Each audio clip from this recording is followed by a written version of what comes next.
आज business standard में article आया है फिक्सिंग फर्टिलाइजर। ये एडिटोरियल कह रहा है कि भारत सरकार की सबसे बड़ी सब्सिडी आमतौर पर होती थी फूड आइटम्स, जो लगभग 2 लाख करोड़ रुपए सरकार का खर्चा करवाती थी राशन की दुकान पर, पीडीएस शॉप्स पर। लेकिन इस साल मामला बदलने वाला है और सरकार की टॉप मोस्ट सब्सिडी होने वाली है 3.5 लाख करोड़ की फर्टिलाइजर्स, पर्टिकुलरली यूरिया पर। क्यों बढ़ गया इतना सब्सिडी पर खर्चा सरकार का?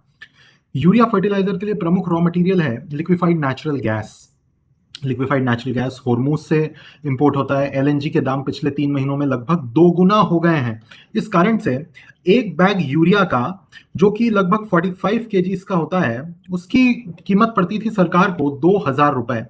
वही एक बैग, वही 45 केजी का, उसकी अब बढ़कर कीमत हो गई है 5,000 रुपए।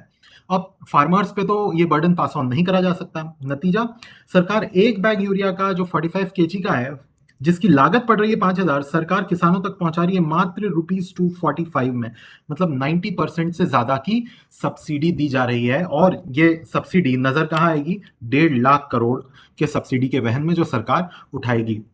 ये जो एडिटोरियल है ये आगे कह रहा है कि इससे निपटने के लिए हमें 2 उपाय करने चाहिए। एक, डायरेक्ट बेनिफिट ट्रांसफर्स होना चाहिए, जैसे हम एलपीजी सिलेंडर पर लागू कर चुके हैं। और दूसरा, हमें कुछ टारगेटिंग करनी चाहिए कि भाई इस क्रॉप के लिए या इस फार्मर को ये दिया जा सकता है या इस मात्रा में दिया जा सकता है। पॉइंट टू बी नोटेड, कहीं भी आर्टिकल नहीं कह रहा है कि फर्टिलाइजर पे सब्सिडी बंद की जाए, ना ही आपका ये ओपिनियन होना चाहिए। क्यों?